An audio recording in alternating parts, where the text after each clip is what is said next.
I'm Allie Buckman with PotomacBeads.com and PotomacBeads.eu. Today I want to show you a bracelet featuring new half silkies, which are a little bit bigger than half a silky. We're going to use them with the regular silkies to create this design created by Anna that is called the Jurassic Bracelet. If you need a full list of materials, you can watch to the end or go below the video to the description box that will give you links to purchase from us online. While doing the Jurassic Bracelet, you're going to be working with 2 needles, and we're going to learn a crisscrossing effect as well as a little trim on the outer edge and how to work with those 2-hold silkies and the half silkies as well. So to get ready, get everything on your bead mat and we'll get ready to begin. To begin the Jurassic Bracelet, I want you to put a needle on both the right and the left thread of your 5 feet of 0.006 white wildfire thread. From there onto the needle in the middle, you are going to add an 11-0, a 2mm bead and an 11-0. And taking one needle to the hole on the right and one needle to the hole on the left, we're going through the table cup button. That's an advantage of using 2 needles. You can usually add your clasp right away. When coming out the back of the cup button then, go ahead and put 3 11s on both the right and the left needle.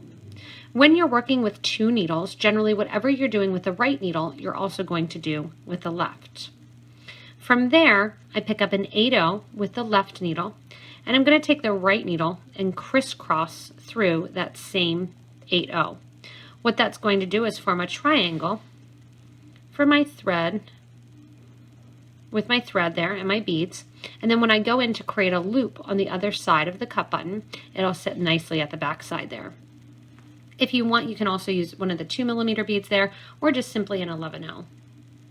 Coming out of that 8-0 then, I'm going to make sure that my threads are equal on both sides, and I want to add 2 11s on both the right and the left needle.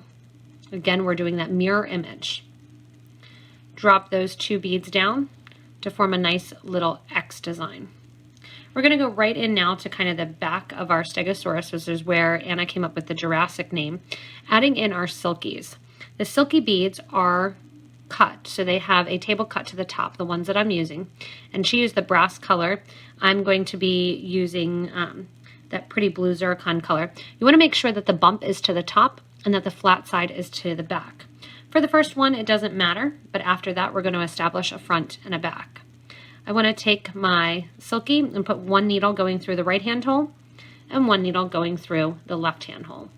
Let that drop down then next to your button, and it'll just sit right on there in. From here, we're going to add our half silkies. So the half silkies almost look like little pyramids. You are going to add them in by going through the center of a half silky, facing the flat side towards the right for the right hand one. You can see we're coming out the right hand side then. And then on the left, you want to make sure that it's facing to the left. Those half silkies, which are more like 3/4 silkies, are going to face then pointing in towards the silky bead. On the side or the outer edge, we're going to decorate that with our 11, 8, 11. So I'm going to get some of my 8s out here. And you're just going to pick up with both the right and the left needle, 11, 8, 11, and sew through then that second hole of the silky, which is going to decorate the outer edge. Because I did it on the right, I also know I'll do it on the left. After I pick up those beads, again, I'm going through the other hole then of that half silky. At this point here, you want to give a little tight yank. Make sure you don't have any extra thread showing. And then we're going to get ready to add our next of our regular silky beads. Again, we want to make sure as we're adding it that it is facing upright. And we're going through the correct right and left hole. So that way when we pull it, I can show you the unit that's created. There's our little unit that is created. So in between then, each of my little silky units, I'm just going to continue adding the silkies, and then after I come out the top of the silky, I want you to go ahead and add in another one of your half silkies on each side with the 11, 8, 11 on either end. Once you reach the end of your Jurassic bracelet, we're going to make the loop to go on the opposite side of our table cut button. And just to let you know, with the actual half silky beads, you are most likely going to need 2 tubes. I have a smaller wrist and used 1 tube exactly because you're using double the amount than you are the silky beads. 1 tube of silkies will do it for you. So to make my loop, I'm going to mimic exactly what I did on the other side, except for in the loop portion, rather than adding on a button, I'm just going to make a larger loop. So with my thread and needle, I'm going to add my 2 11s on both the right and the left, and then crisscross through an 8/0 seed bead. So while I had that left needle in my hand, I added the 8/0, 2 11s go on, and then again crisscross through that 8/0 seed bead. Pull that nice and tight, and then you want to actually make sure and kind of push all your beads down that there's not any thread showing along the bracelet itself. From here then, I'm going to take my 11/0 seed beads and my 8/0 seed beads, and I'm going to alternate them to make my loop. And your loop is going to be about 22 beads or so long in order to fit around the cut button itself. So you can pick whether or not you want to actually have them your loop be all 11s. You can do a peyote stitch loop. If you are using a regular clasp, like a clasp garden push clasp or a lobster clasp, when you add that here, you will want to make sure that you use a wire guard or a wire protector, and that makes it sit nicer on the actual clasp if you are using a metal toggle or something like that. So keep in mind, if you are doing that, you would do that now in the same fashion.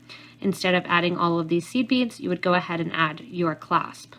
Once you get all of your beads onto your needle, and you make sure that the loop is large enough for the button to go through, you're going to take that needle that's in your hand that you've just strung on, or that you just went through the clasp, and go back through the 8/0 seed bead and kind of pull that in.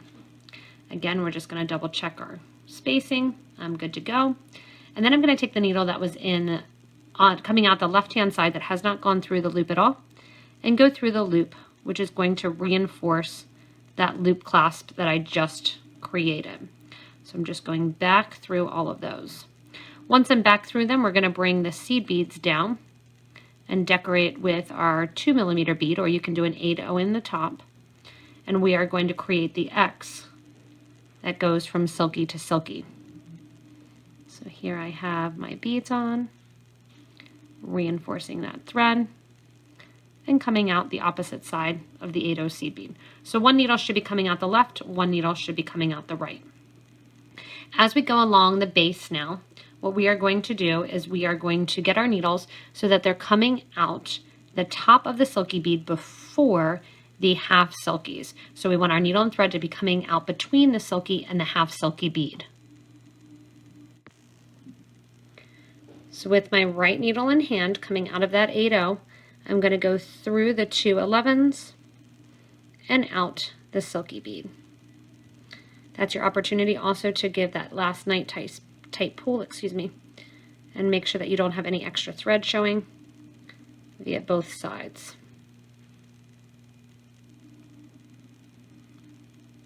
Once you have that thread tightened, we're going to go ahead and make our X design on top of the Jurassic bracelet. So to make the X design, you are going to be adding 2 11s on both the right and the left needle. And then what we're going to do is pick up that 2mm bead. If you don't want the 2mm bead and you don't want that little bit of a shine, you can use an 11/0 or you can use your 8/0 color. And we're going to crisscross through that 2mm bead. One needle from right to left and the other from left to right. Give that a nice tight pull, and that'll put that right in the center there then of between those silkies. Then on the right hand side, 2 beads go on. On the left hand, 2 11s go on as well, mirroring it. And then you're going to pick up your next silky, skipping over your half silkies, and sew. Put those 2 back on there, and sew right through your silky. So we're not sewing through the half silkies at all, we're just sewing through the silkies right down that center row. And then as you kind of give them a pull, it will also tighten and strengthen, and it makes the table cut look really kind of sit up and sparkle. So I'm going to continue down the whole row here, adding in the 2 11s on both the right and the left, crossing through the crystal, 2 on the left and the right, and then through the next Silky, the whole way down the length of the Jurassic bracelet. As you decorate along the top of the bracelet, then you can see that it fits perfectly nicely in there, and then also it makes the center get raised a little bit. The sides will sit a tiny bit arched, but when it's on your wrist you will not notice that at all. If you want to, you can come back down the project, and catch in between the beads, kind of just stringing along, and add in an 11, the 2 millimeter, and an 11. I'm going to keep it open because I like that ridge on the side, but again, if you do want to close it in, you would just simply add an 11/0 seed bead with a 2 millimeter bead right there along the middle, and that'll add a little bit more bling to that outer edge as you're working with it. When you're coming out to the last Silky bead, then we're going to use this opportunity to reinforce our button. So I'm going to go with the 2 millimeter right along the top there, going through those 2 11/0s. Then I go through the 8/0 seed bead, crisscrossing through there. I'm going to go up through the 3 11s right along the inner edge there, through the table cut button. If you can, when you're going through the table cut button, you'll want to go through that 11/0 seed bead right away. It's hard to catch and sew through once you are at the top of the button. And then you're going to go down through the 11/0, through the cup button there, that table cut button, and out through the 11s, cross over through that 8/0 seed bead again. And then as I bring my thread and needle down the last 2 beads, I'm going to bring those beads towards the back of the project and simply tie off those 2 beads together. So all I'm going to do is grab those 2 thread ends, and I'm going to cross over, do right over left and left over right, pulling that towards the back. If you notice too, the thread looks a little bit like it has been pinkened. The actual travertine coating, sometimes when you're working with it, will come off a little bit on the thread. It's not that big of a deal. You don't really notice once it's on, but you may notice on your thread. So the super duos will do the same thing in the travertine. So there I have the knots towards the back. I'm going to grab my thread zap or my thread burner and burn those thread edges down. If you want to also, if you're using the same colors that I used, you can check out some of the green wildfire thread that will also work nicely. So to go along, kind of to show you then, the colors that I did use were that white mint luster in the half Silky. I used the Czech fire polish round in the crystal lemon rainbow. The 8/0 that I used, just a little touch on the sides, was actually a Toho 8/0, and it's a semi-glazed blue turquoise in the 8/0. The 11/0 was the Duracoat galvanized silver in the Miyuki brand. And then the table cut button I used was the turquoise one, as well as the white wildfire thread. And then again, if you want to have handy with you that nice thread zap, and then also a needle nose pliers, that was also helpful as you go in and try to string on your threaded needle. So again, if you need any of the materials, we also have a link below the video in the description box, which says the links that you can purchase from us at PotomacBeads.com and PotomacBeads.eu. Remember, if you can, give me a little thumbs up that you like the video. You can ask questions, show us what you created, and always feel free to subscribe to this YouTube channel. You can also join our community and get more involved by asking to become a member of our Facebook group for beading and jewelry making. Show off what you create, ask questions, and get help from others as well. Thank you to Anna for the design of the Jurassic bracelet, and everybody have fun creating.